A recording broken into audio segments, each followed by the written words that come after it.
Hello student, RDS online class में आपका स्वागत है। मैं आपको आज बताने जा रहा हूँ फ्लूइड मैकेनिक्स अर्थात हाइड्रोलिक्स के बारे में।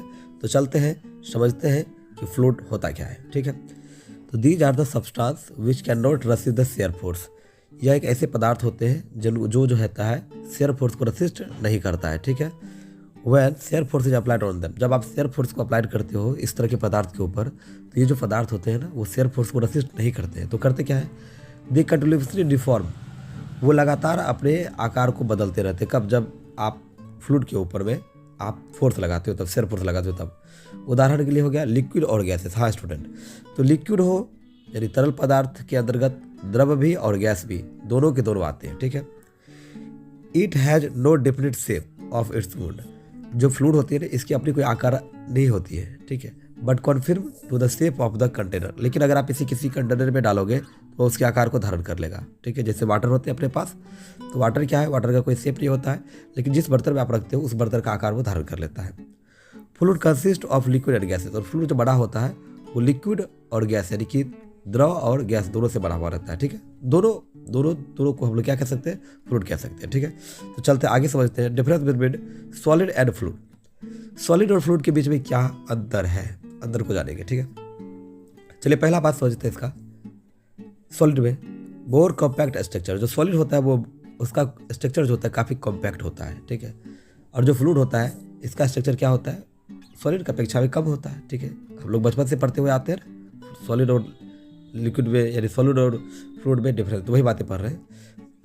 दूसरा, attractive force between the molecules larger therefore more closely compact. जो सॉलिड होते हैं उसमें मॉलिक्यूल्स जो होती है, कण जो होती है, कणों के बीच की जो दूरी होती है बहुत कम कम होती है। ठीक है, जिसके कारण इनके बीच में जो अट्रैक्टिव फोर्स ज़्यादा लगता है और जिसके कारण ये काफ़ी क्लोजली पैक्ड होते हैं, मतलब काफ़ी एकदम नज़दीक में आकर पैक किए हुए रहते हैं। ठीक है, जिसके कारण यह कॉम्पैक्ट स्ट्रक्चर बनाते हैं।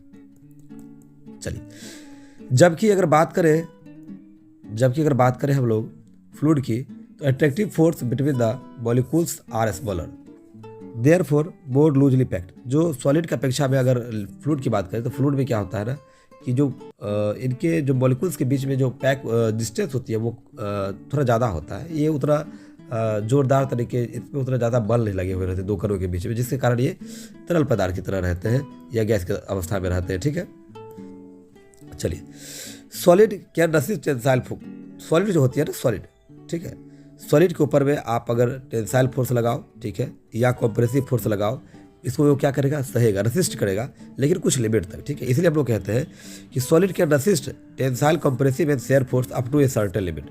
सॉलिड जो होती है वो, उसके ऊपर आप टेंसाइल फोर्स, कॉम्प्रेसिव फोर्स या फिर आप शेयर फोर्स लगाइएगा तो वो कुछ हद तक यानी कुछ सीमा तक वो क्या करेगा, सहेगा। उससे ज़्यादा लगेगा तो फिर वो टूट जाएगा। ठीक है, fluid can not resist tensile force. Fluid जो होता है वो टेंसाइल फोर्स को रेसिस्ट नहीं करता है, बट इट कैन रेसिस्ट, लेकिन जो फ्लूइड होता है ना वो कंप्रेसिव फोर्स को रेसिस्ट कर सकता है। जब किसी कंटेनर के अंदर आप इसको डाल के रखोगे तब, नहीं, किसी पात्र के अंदर आपकी जो बाल्टी होती है उसके अंदर आपने पानी को भरा और ऊपर से अगर आप बल लगाओगे तो ये सहेगा। इस तरह के फोर्स को क्या कहते हैं, कंप्रेसिव फोर्स। ठीक है, तो कंप्रेसिव फोर्स को ये क्या करेगा, सह लेता है कौन, फ्लूइड। ठीक है, हाँ, टेंसाइल फोर्स नहीं सह पाएगा, लेकिन कंडीशन है कि आप उसे जब कंटेनर में डालते हो तब। ठीक है, सॉलिड के बारे में अगला समझते हैं। सॉलिड में रिजन और पार्शली और fully it's original shape when tangential stress is remove.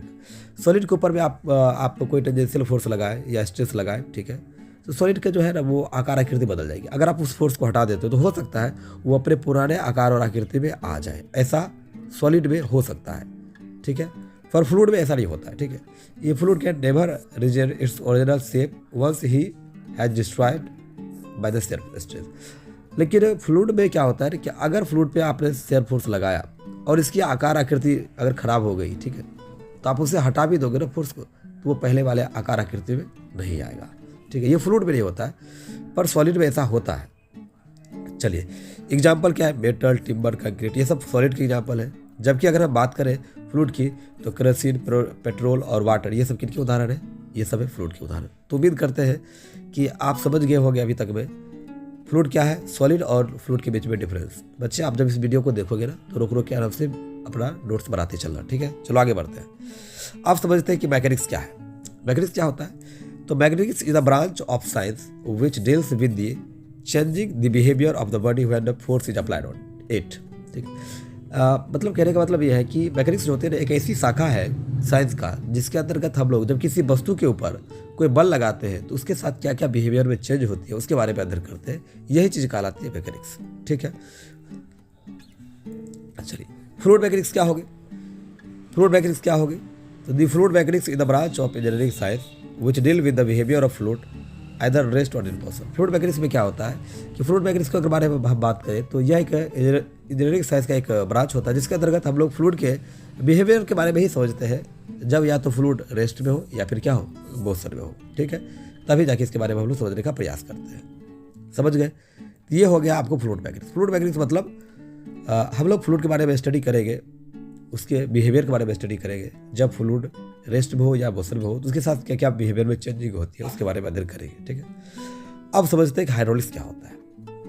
जो हाइड्रोलिक्स है ना, ये ग्रीक वर्ड ह्यूडोर से निकाला गया है जिसका अर्थ होता है वाटर। ठीक है, और hydraulics the branch of fluid mechanics, जो फ्लूइड मैकेनिक्स का ही एक शाखा है जिसके अंतर्गत which deals with the behaviour of water either rest और इन मोशन।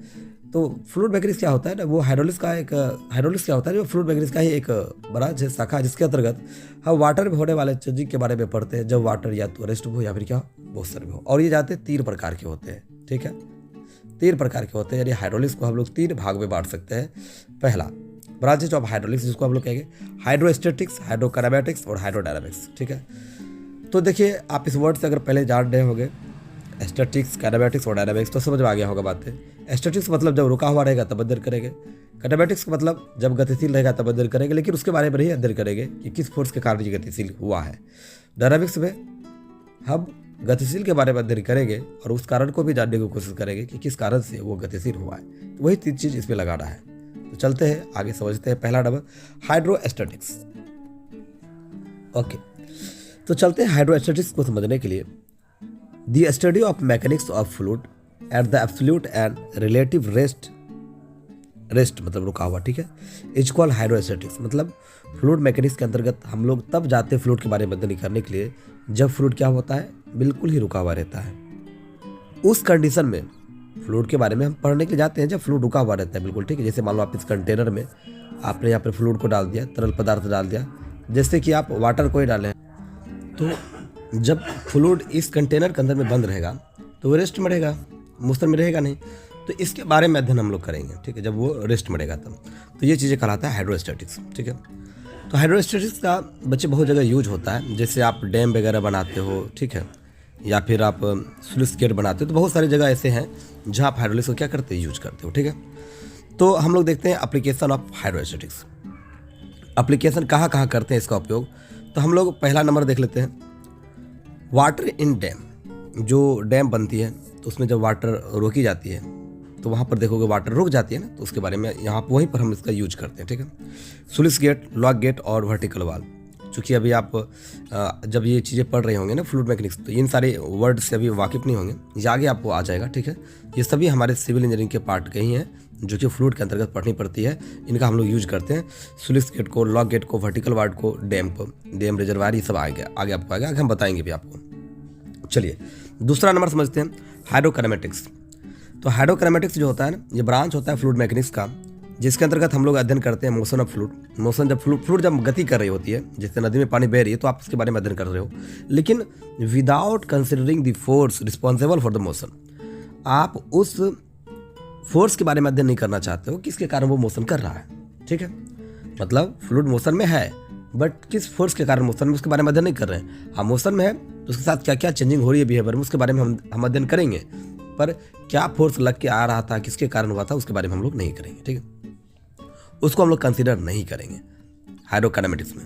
जबकि हाइड्रोडायनामिक्स में अगर हम लोग बात करें तो hydrodynamics is a branch of fluid mechanics in which we study about the motion of fluid. इसके अंतर्गत हम लोग फ्लूइड के मोशन के बारे में अध्ययन करते हैं with considered the force responsible for the motion, और उस फोर्स के बारे में भी अध्ययन करने की कोशिश करते हैं जिसके कारण वो मोशन में गया है। कौन गया है? फ्लूइड गया है। जैसे नदी में पानी बह रही है तो किस फोर्स के कारण बह रही है, क्या लगा, किधर से लगा, उसके बारे में अगर अध्ययन करना चाहेंगे, क्या लगा, किधर से लगा, कितना लगा, तो हाइड्रोडायनामिक्स। ठीक है, जब वो बात पता ही नहीं करते, सिर्फ बह रही है उसके बारे में सिर्फ फ्लूइड बह रही है और सिर्फ उसके बारे में जानने की कोशिश करते हैं तो हाइड्रोकाइनेमेटिक्स। जब आपको फ्लूइड रुका हुआ है तब उसको अध्ययन करना चाहते हो तो 1 नंबर वाली बात हाइड्रोस्टैटिक्स। ठीक है स्टूडेंट, तो आपको यहाँ तक बिल्कुल समझ में आ गई होगी, ठीक है, कि फ्लूइड मैकेनिक्स क्या है, फ्लूइड क्या है। ठीक है, एक बार फिर से आपको दिखाते हैं कि क्या क्या आपको आज हमने बताया है। सबसे पहले आपको हमने बताया स्टूडेंट कि फ्लूइड क्या होता है। ठीक है, सबसे पहला टॉपिक फ्लूइड क्या होता है।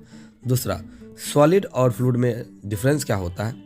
तीसरी बातें, मैकेनिक्स क्या होती है, फ्लूइड मैकेनिक्स क्या होती है, हाइड्रोलिक्स क्या होती है, हाइड्रोलिक्स की जो ब्रांचेज क्या होती हैं, ठीक है, जिसमें हाइड्रोस्टैटिक्स, हाइड्रोकाइनेमेटिक्स और हाइड्रोडायनामिक्स होती है। ठीक है, हाइड्रोस्टैटिक्स क्या होती है, एप्लीकेशन ऑफ हाइड्रोस्टैटिक्स क्या होता है, हाइड्रोकाइनेमेटिक्स क्या होता है और हाइड्रोडायनामिक्स क्या होता है। ठीक है, तो इस वीडियो को तो इतना ही पे रखेंगे। उम्मीद करते हैं कि आपको यह वीडियो अच्छा लगा होगा। आगे मैं वीडियो अपलोड करता रहूँगा, तो इस वीडियो के लिए आप लाइक करें, चैनल को सब्सक्राइब करें और दोस्तों के साथ शेयर करें। मैं हूँ राहुल, मिलता हूँ आपको नेक्स्ट वीडियो में। तब तक के लिए आपको धन्यवाद।